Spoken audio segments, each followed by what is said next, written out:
Hey, we are recording finally. Oh, always have technical difficulties, but it is who it is. Ladies and gentlemen, I am J-Dubs. This is JK'z REWATCHABLE HOUR. This is dual mics with J-Dubs because I am unsupervised and I have unlimited access to Amazon Prime. Ladies and gentlemen, my guest today is Miss Karlin. How are you doing today? Hello, Jeff. I am doing well. It's a nice day here in Kansas City, Missouri. Oh, awesome. Okay. Yes. That makes you a Chiefs fan.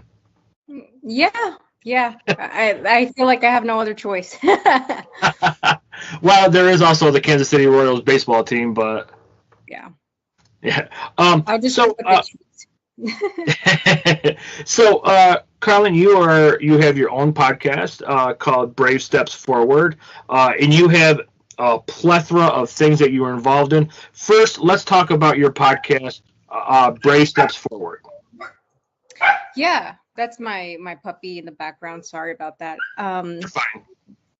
Brave Steps Forward is basically a motivational podcast for people to, when they're not feeling like the best version of themselves, that they can always tune in and just be real and feel safe and validated, because I just talk really raw about a lot of different subjects, basically inspiring people to do what they want to do, to go after their dreams, and to just borrow some faith and courage along the way through my podcasting. Absolutely, and that would go hand in hand with your sign that I had noticed before. This is a safe space to be who you are. So that's I think it's really important in life to be accepted. Yes, absolutely. So talking with you before this, I know that you're involved with a lot of stuff. And please, if you don't want to discuss anything, that's completely respectful. But you are the founder of Life Ignited. Would you like to talk on that? Sure. Yeah. Well, it's a company where I get to coach women who want to do more self-discovery work, who want to invest in themselves. Typically, it's women around anywhere from like 30 to 50, just because they've been serving other people for a long time. They have a family. They are successful in their careers, like they're managers, they manage people, but they feel very overwhelmed, stressed out, and they are finally saying, okay, I need to focus on myself. I'm getting really depleted and tired of life. And so that's a very dangerous, spot to be in. And so I love to come alongside and kind of guide them through the process to reconnect with who they really are. I think that's really important, being and having the platform that you have and being the voice for people to connect with. Like, it sounds like there's people who are unsure of themselves, and you are giving them the belief that you can be more than just what you see in the mirror every day. Is that a good way to say it? Yeah, and even to add to that, just more than what you do. Like, you're not what you do.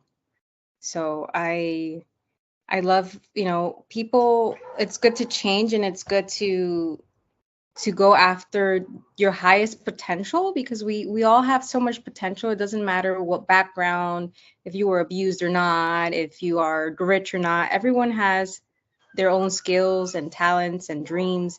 And so it's really sad, and it's a big burden when you don't fulfill your potential. 100%. I absolutely agree with every word you just said. You are also, and I apologize if I mispronounce this, a certified somatic practitioner. Yes. So my background is in social work.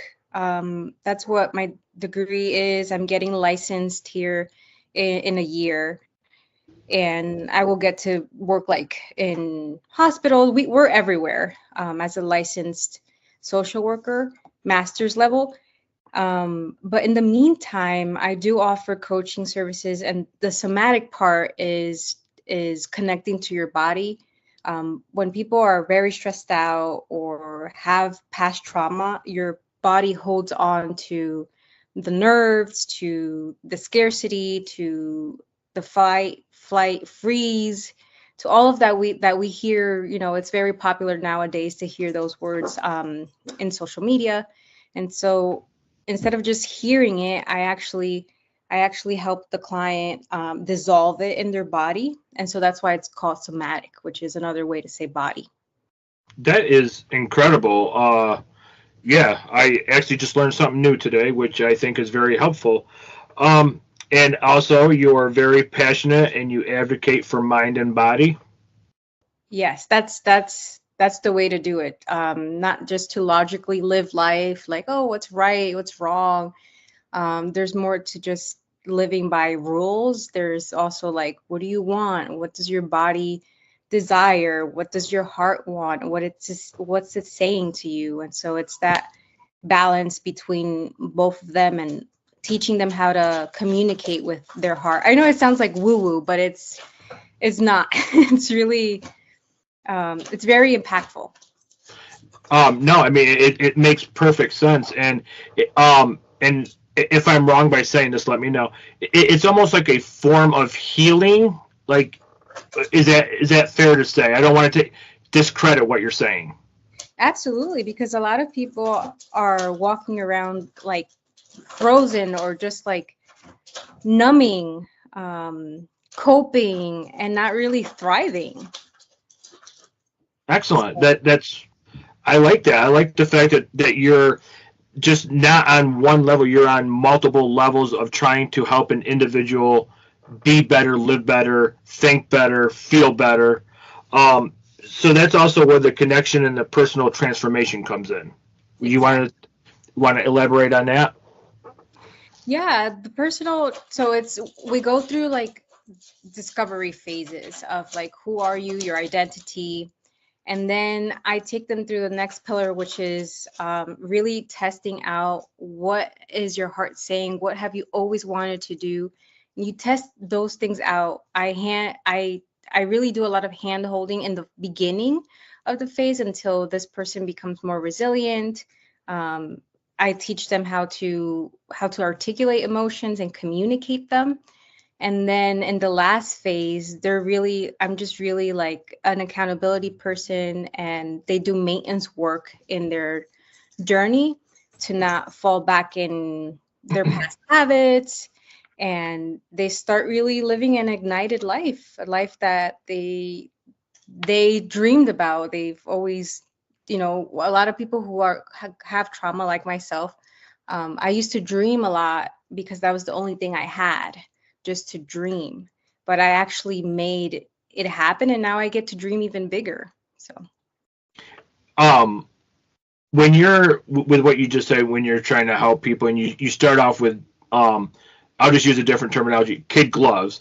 Do you find that is a challenge with people, or is that like the easiest part? I hope I didn't discredit what you do by saying the easiest part. You said the kid gloving? Yeah, you know how like you start off and you take it easy so until you become resilient. Okay. Is that like a hard thing to do, or For me as a practitioner or the client? Both. Taking it easy. Actually, no. For me, I love to see like the awe and the wonder in clients' faces, because no one has taken the time to listen to them in a safe manner, with the education that I have. And also that person hasn't taken the time to do the work before. And so for the first time, they're sitting down and they're putting things together and connecting dots, connecting their upbringing, connecting their dreams, their talent. They're like, wow, like there's more to me than I've ever knew. And they get so happy and they start glowing. So for me, I think it's the best part, because yeah, I see them transform. When you were talking, I could see the expression come over. So it's obvious you're very passionate and you love what you do. And you also help people overcome fear and release stress. If you want to talk on that and give an example? Yeah, well, I'm a survivor of abuse, spiritual abuse. My puppy's biting me. Spiritual abuse. My parents weren't the best. They did what they could. They were teen parents. Um, a lot of bullying in school, physical abuse, and so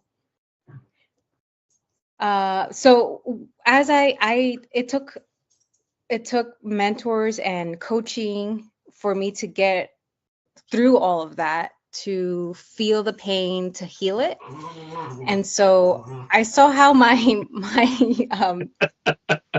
this puppy. No, I'm not laughing at you. I could hear your puppy in the background. Oh man. I just I've been on the other side, and so that just that just puts me higher in the market to really be able to help people, even heal faster, because I know what I'm doing and I know what the process is like. I've been there before. So Okay. Yeah. All right. I first and foremost, I thank you for sharing some of that personal about yourself. Oh, somebody's gonna make a cameo? Nope.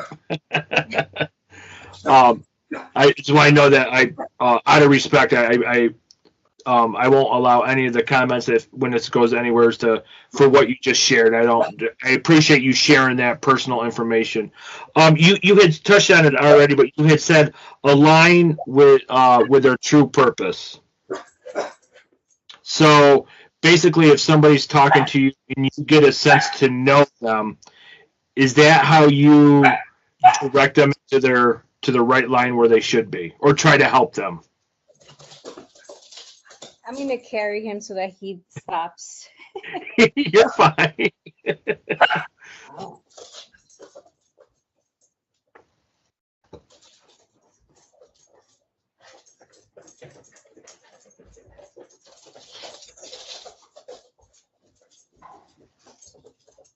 Okay. So do you mind repeating that? It's fine. If I can. Okay, so one of the things that you had said, and I had taken notes, you help people align with their true purpose. So when you meet with somebody and you're talking, is that how you get a sense of who they are and what they could be, and that's how you help them? Yeah, I can elaborate on that. Aligning really, like, first you like is the self-discovery part, because they need to know like who they are, what they like, their preferences, where their boundaries are at. And so after that, then they get to discover their values, and then what are they most passionate about, what do they stand for. And so then they get to see, okay, what am I doing right now in my life that is not aligning with those values. And then they get to start putting boundaries or letting go of certain people, certain places that they go to. So it's a beautiful process, because you see them bloom, and letting go is not easy for everyone. So that's what I mean when you start aligning your values with your decisions, with how you behave. Right, right. What is the typical garden variety amount of time that you spend with an individual or individuals? Yeah, I spend 6 months to 12 months. That's that 6 months is minimum. I won't work with someone for just 1 month, because you know, I actually like when people get results. I'm not here for the money. So yeah, and I typically coach once a week. Okay. Hmm. So, on a typical week, could you have 2 or 3 people you're helping? Okay. So, Yeah. So I do group coaching, and I make them very small. So right now I have 2 group coach calls, Mondays and Thursdays, and it's about 5 to 7 people. and I keep them really small and separate because it's just, it's just better that way when everybody gets to talk, to ask questions, to feel relaxed, and to practice communication skills. And then I coach them for an hour and a half, and then the other 30 minutes, they get to build community amongst each other. So my thing is that I like building community because they're like-minded people. They're, fighting for their health, for their dreams. And so it's always, always good to have people like that in your life when you're going through a process like that. Absolutely. And I'm just going to assume, and if I'm wrong, correct me. The small group makes it easier not only for you and what you're trying to accomplish, but I know huge groups, if people don't want to talk, they're not going to really participate in a big group. So that's why you keep it to 5 to 7 people. And if you could, without giving away personal information, when you get 5 or 7 people together, if you could just maybe describe like what a typical day would be, if you would. Your puppy's fine. For me, like during the day to prepare, or what is the group section like? No, actually, that you brought in another good point. So yeah, so like on a Monday, you're going to have 5 to 7 people, and you're preparing. If you want to just elaborate what your preparation is, and then what really goes on in your group, like if you could give I don't know what the word I would say, because I know certain things you can't say. Okay. Yes. Yeah, absolutely. So for during the day, when I know that I'm going to be spending a lot of time with people and I'm going to give a lot of myself, I do protect my energy during the day.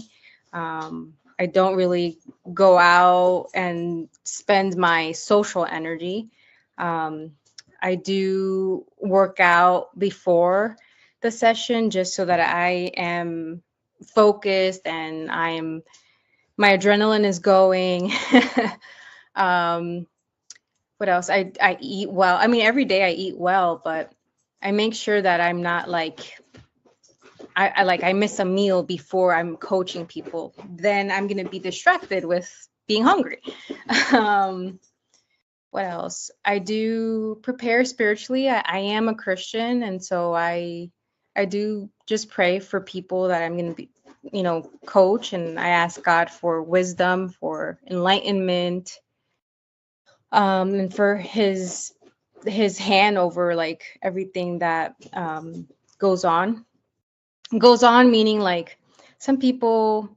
So now I'm going to go into like the session.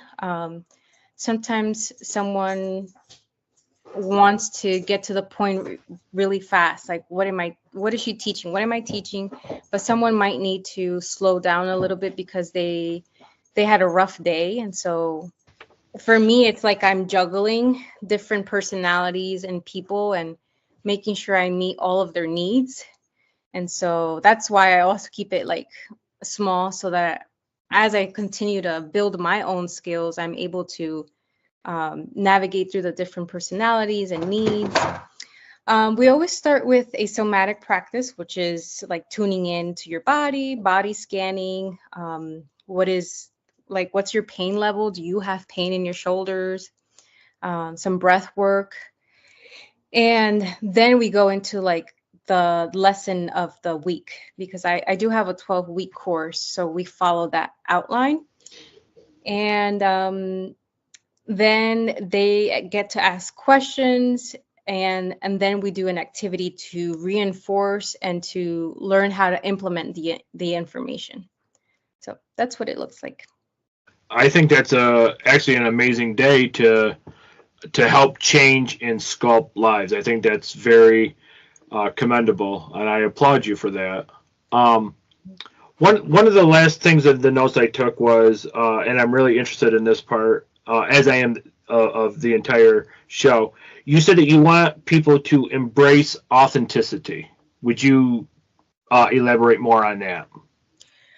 Yeah. See, I grew up with in the church, in the Christian church, and sometimes a lot of the people were trying so hard to follow the rules that they missed out on being real. It was like a facade, and that's where the spiritual abuse happened. And so I'm more of like, I need to see what you're preaching, what you're saying, what you stand for. Like, I'm just not going to listen to you. So that was very marked and shaped in me. And so oftentimes I sometimes reveal too much on social media because I just want to be real with the people that I'm ministering to or helping, and I want them to feel safe with me, and I want them to do the same with their family and their people. I want them to have that freedom of like, this is me, this is who I am. Maybe I'm not perfect, or I'm not where I want to be, but this is where I'm at. And I want them to be able to say that and not be scared of I call it of humanity, of men, of not men of like males, but just like humans. But just own your story and own who you are. The last part you just said, own your story. That's very powerful, and I think more people need to actually know what that means. Other than all the stuff that we covered, I know you like to travel. I do. I've seen. Yeah, we follow each other on social media. I mean, you are. I'm not sure where you just went, but I know that you love to travel. Would you like to, if you want to indulge us in some of your travels and places where you've been? Sure. Well, I recently went to Costa Rica. I have a friend over there. And we stayed at her house in the mountains. So that was really nice. I'm currently working on a book that I'm writing. And so I needed that space to just focus on that. My puppy doesn't let me focus on anything when I'm here. I can't tell. And what else? I really like to immerse myself in different cultures. I was mentored. I'm still mentored by them, but a missionary couple that took me in like helping me out of an abusive relationship. And I see how they're in their 70s and they still travel a lot. They do it and I do it to immerse myself in other cultures and not to be so stuck in like my ways or in my perspective or the American perspective. And so I just like to get out there and become more resilient, like get to know how other people are living and not assume that my way is the right way. And so I also speak Spanish. I'm bilingual. So I like going to different countries and using my Spanish. But yeah, the next trip actually is in Europe. And that one is focused on missionary work. So, yeah. Okay. Can you count on your hands how many different places you've traveled outside of the U.S.? No? But that's a good thing. But that's a good thing, right? Yeah. Well, in my opinion, yes. Yeah, absolutely. I absolutely love traveling. So as our listeners and viewers are going to see, your puppy will not leave you alone. What kind of puppy do you have, and what's the puppy's name? Yeah, he is an Alaskan Klekai. I finally got it right. I kept saying it or the different way, Alaskan Klakli. My brain couldn't say it, but and he's 4 months old and his name is Genesis. Okay, nice. Yes. It was funny. I saw you the one time. It looked like he was pulling your pant leg or something because. Yeah, he was biting my toes. He loves to be outside. He's very energetic. And so I need to take him out like maybe 2 or 3 times a day, especially right now that it's a beautiful day. And so that's why he's, telling me, let's go outside. Well, I'm not going to keep you much longer because I know it's Sunday. I'm just looking at what is the sign hanging around your light? It says vibe something, I believe. Yeah, it's a vibe check, just like a reminder, a visual reminder to people of like this is like a negative vibe because people nowadays say vibe all the time. But frustration, impatient, worry, rage, jealousy, guilt, powerlessness, fear, insecurity, hatred, anger, doubt, irritation, pessimism. Like if you're feeling that, some people live in that and they don't realize it. And so I call them to like, okay, let's see what it's like to go up here and experience joy, passion, belief, positivity, eagerness, love, freedom, hopefulness, contentment. And then we talk about that, like how we like I help them plan, like how are you going to do that this week? That is an incredible thing because I'm going to assume that the bottom is all negative and the top is the positive. So it's like a different way of looking at something. Yeah, exactly. That is, I like that, and I love your sign. Our shirt is, it's just we say that we're the 3 a.m. friend, not just the 6 p.m. friend, which strictly means some people don't answer their phone after 6 p.m. But I absolutely love that sign that this is a space to be who you are. That's very powerful. That's very important, and it's very respectful. I know it's Sunday, and I know that you spent yesterday with your grandma. I did. It was my last day with her, and I said, "Why did I schedule this on the last day?" So I spent some time with her. Absolutely, and I hope that you guys had a great day. I thought I saw some pictures of you guys smiling, and so We did. Yeah, she actually raised me until I was 10, so she's like a grandmother slash mother figure for me. So okay. All right. yeah. Well, I know that your dog Genesis is he needs to go out and he needs to run around for a while. But Karlin, I want to thank you for taking time out of your busy schedule. I know you're just busy 24/7. I appreciate you coming on the show, and I will make sure that your Brave Steps Forward is plastered all over everything that this is going to get uploaded to. So with that, I want to say thank you. This has been J Dubs. This is JK'z Rewatchable Hour, and I think you're recording, so you'll have to stop